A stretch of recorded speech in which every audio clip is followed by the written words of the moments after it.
हमारी क्रांतिकारी महिलाओं की हमेशा से मसीहा रही। महिलाओं की आवाज सड़क पर उठाया करती थी, लेकिन हम महिलाओं ने मिलकर के इनको सदन में उठाने के लिए क्रांतिकारी नेत्री को पहुंचाया और इनका आज नए साल में नई शुभकामना आंगनबाड़ी तमाम बिहार की सेविकाओं और सहायिकाओं के तरफ से क्रांतिकारी लाल सलाम अभिनंदन और वंदन करते हैं। मैं अपनी बहनों को भी 9 वर्ष का शुभकामना देना चाहती हूँ कि अब हमारी बहनें भी अव्वल नहीं सबल हो चुकी है, जानती है अपना अधिकार क्षेत्र।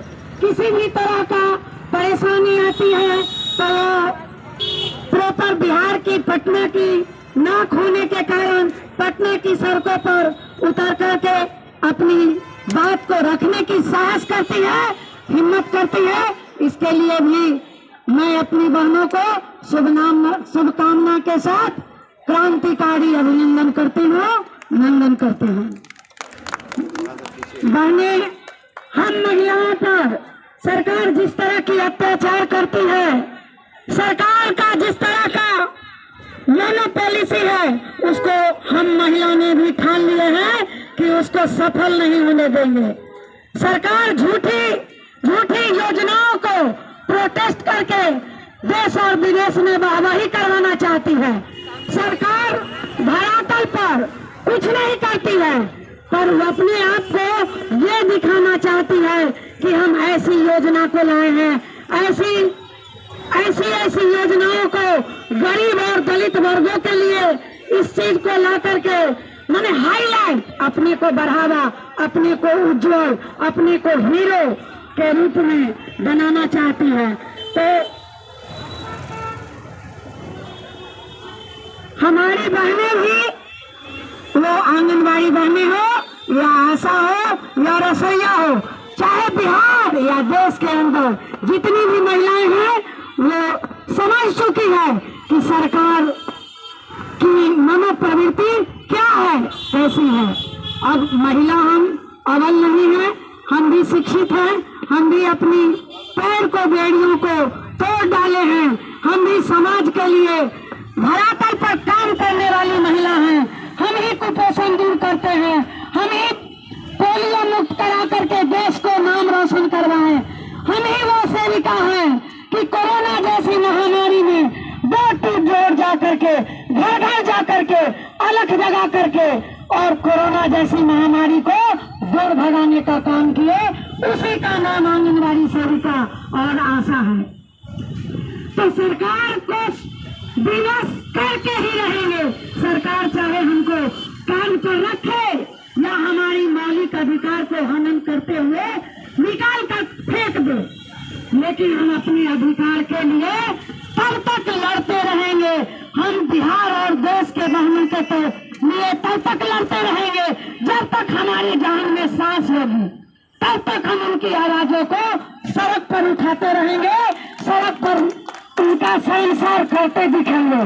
सरकार न भूले कि महिलाओं को भी अधिकार उतना ही होता है जितना पुरुषों को होता है।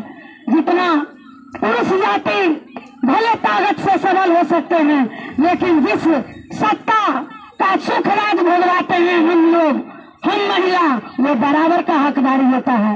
हम भी उनको बहुमत करते हैं, वोट करते हैं और सत्ता सुख देते हैं जिसका भागीदारी बराबर का होता है। तो फिर हमारे साथ, हम महिलाओं के साथ इनका दो रंग नीतियां, एक सौतेला व्यवहार क्यों इतना कम मान दे करके हम बहनों को, हम महिलाओं को वो अपमान करते हैं।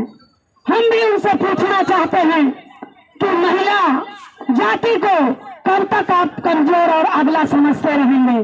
अब महिला भी अपना अधिकार और मौलिक अधिकार के लिए सड़क से सदन तक आवाज उठाते रहेगी, चाहे हमारा महिला का सीट विधानसभा में हो, राज्यसभा में हो या एमएलसी के लिए हो, क्यों न 0 से ही शुरू हो, 1 से ही शुरू हो। उनका हजारों और 240 सीट और 243 सीट को भारी बना देगी हमारी महिलाएं। एक ही हमारी महिलाएं उनको भारी बना करके और अधिकार के लिए उनका नजर, दिल, आत्मा सब चीज को खोल देने का काम करेगी।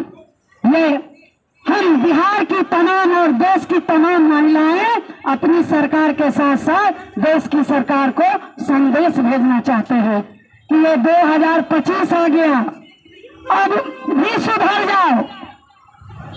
अब इतना दिन जब से हमारा 47 से देश आजाद हुआ, हम महिलाओं को हर क्षेत्र में हमारी भागीदारी कम रहते गई है, तो सरकार को अब हम 2025 से शुरू कर दिए हैं कि हमारा अधिकार क्षेत्र जो महिलाओं के लिए है दो, वरना कुर्सी छोड़ो। ये संदेश 2025 में हम सरकार को भेजना चाहते हैं।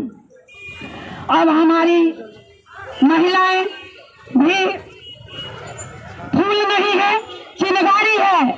अब हमारी महिलाएं भी घर से बाहर जाती है, चाहे वो जीविका कैडर की महिलाएं हैं, वो भी 10,000 5,000 रुपया लेकर के ही सही, लेकिन अपनी पैर की बेड़ियों को तोड़ करके कम्युनिटी के महिला और पुरुषों, बच्चा, जो भी तरह का लोग हो, उस पर वो कार्य करते हैं।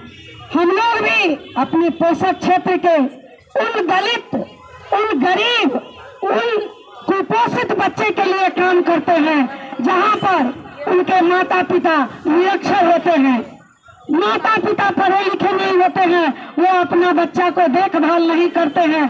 उस क्षेत्र के लिए हम लोगों को रखा गया है और हम लोग अपनी ईमानदारी से उनको, उनके कार्य को सफल बना करके देश को सशक्त करते हैं। तो हम भी चाहते हैं कि जिन राष्ट्र के लिए हम काम करते हैं, उस कार्य के बदले दान सरकार को देना चाहिए और महिलाओं को मानसिक हरास को बंद करनी चाहिए। लूट लूट के सरकार मंचों मंच ये प्रगति यात्रा, महिलाओं को विकास की यात्राओं के लिए ये मंचों मंच झूठी झूठी घोषणा किए चलती है। अब हमारी महिला भी जान चुकी है कि ये सरकार जो है ये झूठी है, ये नीची सरकार है, ये केवल और केवल महिलाओं की बातों से संबोधन करते हैं। पहले हमारी जीविका दीदियाँ थी, उनको वो बेवकूफ समझते थे। अब जीविका दीदी जब सड़क पर प्रोटेस्ट करने लगी तो उनको हजारों हजार की संख्या में अपने कार्य से बाहर करके और उनको भी मानसिक हरास किया। इन महिलाओं को भी ये वाटर कैनल का इस्तेमाल कराएं, वो अपनी प्रशासनिक व्यवस्था से मारपीट करवाएं, हाथ पैर तोड़वाएं। ये सारा अत्याचार जिनको सीमा को पार कर चुके हैं, वो शर्मसार ये सरकार जो है वो बिल्कुल महिलाओं के खिलाफ वाली सरकार है। केवल व केवल ये सरकार झूठी वोट लेने का बरगला करके महिलाओं को विकास, प्रगति, महिलाओं को सशक्तिकरण, हम महिला हैं और हम आज सड़क पर हैं, तो क्या हमारी महिलाएं अगर सशक्त होती तो ये सड़क पर अपना परेशानी को नहीं रह करके कहती। हम महिलाओं में जो प्रतिष्ठा और इज्जत और समाज और परिवार और अपने राज्य, जिला, देश के लिए जो मर्यादा होता है वो हम ही महिलाओं में होता है। तो हम लोग भी नहीं चाहते हैं कि हम अपनी बहुत हद तक ये सरकार का कुकीर्त को बर्दाश्त करते हैं, लेकिन जब सरकार की कुकीर्त 100 से गंगा पार होने लगती है तब हम उड़ करके अपना आवाज या अधिकार या अपनी बातों को सड़क पर लेकर के आते हैं। अभी हमारी बिहार की तमाम बहनें और देश के भी, चूंकि ये गाइडलाइन के लिए जिस कार्य के लिए आज हम सड़क पर हैं, ये मोदी जी जो कहते हैं देश विदेश में जाकर के कि हम देश के, भारत के हीरो हैं। भारत की महिलाएं कहती हैं ये हीरो नहीं जीरो है। गलत तरीके से सरकार बनाने वाली ये जीरो सरकार है। जो अपने देश की महिलाओं को सम्मान करना नहीं जाना वो हीरो कैसा। हम बिहार के महिला और देश के अंदर की महिलाएं आज ललकार रहे हैं कि मोदी जी हीरो नहीं जीरो है, जीरो। आज अगर हीरो होते तो हमारी महिलाएं सड़क पर नहीं होती, वो भी चाहती है कि हम भी अपने घर के दहलीज के चौखट को नहीं लांघे, हम भी अपनी मर्यादा में भी अपने सारे कार्य और कर्मों को करें। हम महिलाओं को भी लगता है कि हमारे बच्चों को 2 वक्त की रोटी चाहिए, थाली में संतुलित आहार चाहिए।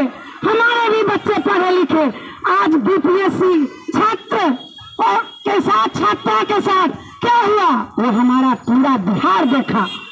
वो गरीब के बच्चे बीडीओ नहीं बन सकते हैं। बीडीओ भी कौन बनेंगे, जिनके पास लाखों लाख रुपया होगी, वही उनको भ्रष्टाचार का झोली भर करके बीडीओ और सीओ बनेगा।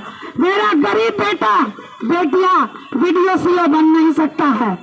ये हमारी सरकार की स्थितियां हैं, ये स्थिति है।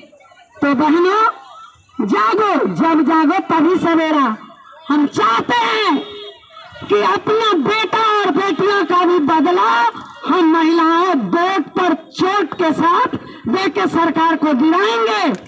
जैसे हमारा बेटा और बेटियों को लाठी और डंडे का प्रहार हुआ, हमारा एक बेटा को जान से मार दिया गया, वो आत्महत्या किया गया, जान से मार दिया गया, वो पूरे देश और विदेश देखा।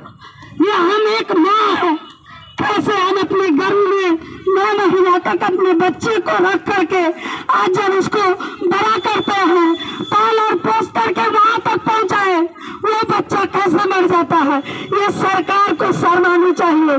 कैसे हमारा बेटा आत्महत्या किया या इनका किसी भी दलाल के साथ उसको मार दिया गया, वो जवाब सरकार को देनी चाहिए।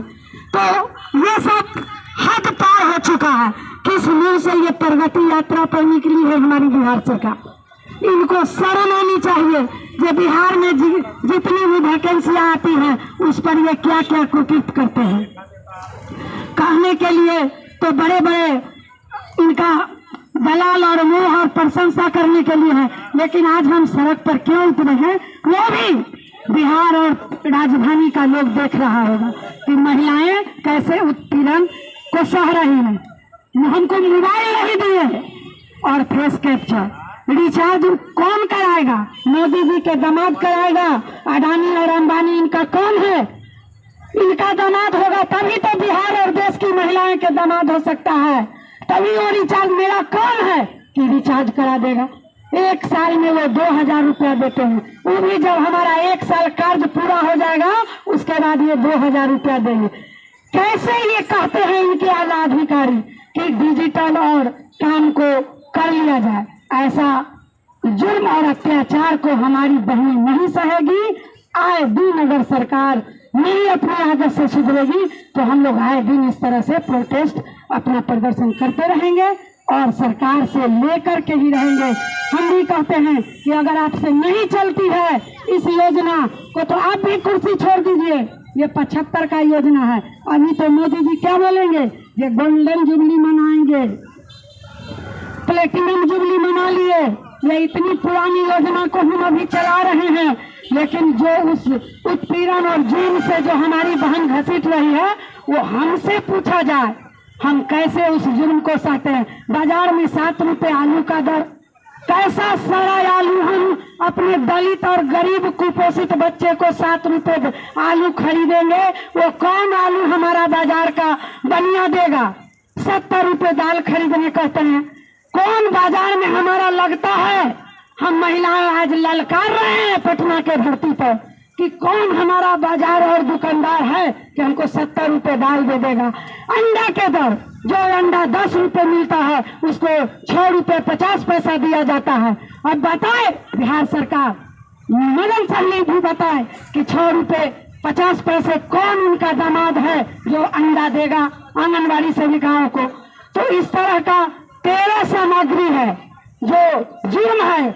110 रुपए सरसों तेल देते हैं। कैसे हम अपने दलित और गरीब कुपोषित बच्चे को उस तेल का मात्रा, क्वांटिटी और क्वालिटी दे सकते हैं?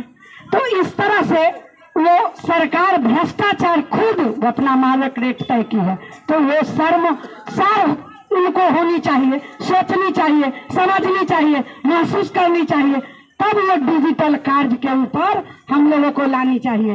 पहले वो मोबाइल दे, उसके बाद वो रिचार्ज कराए, जहाँ नेट नहीं है वो नेट मुहैया कराए, और जो हमारा मानक रेट है वो मानक रेट हमको तय कर करके हमको क्रय के लिए दे या सामग्री दे, उसके बाद हमसे काम लेने के लिए अपने आला अधिकारियों को मानसिक हरास करने के लिए कहे। जो बाजार मूल्य है वो मानक रेट ही कहा जाता है। जो बाजार में मूल्य है उस मूल्य से हमको वो वस्तु उपलब्ध करा करके दे। ये तमाम बिहार और भारत की सेविका चाहती है कि ऐसा ही उनका मुहैया उपलब्ध हो, तब वो काम के लिए अपना छाती को और सीना को ठोकने का काम करेंगे। तो बहनों, बोलने के लिए बहुत है, लेकिन ठंड का समय है, तब हम चाहते हैं कि हुआ अगर इस संकेत और इस शब्द सरकार के कान तक नहीं जाती है तो अगला भी हम लोग तैयार रहेंगे अपने अधिकार के लिए प्रोटेस्ट करने के लिए, अपनी बात को रखने उठाने के लिए। और मैं अपनी वाणी को विराम देता हूँ। सभा को समापन हमारे रणविजय भाई जी करें।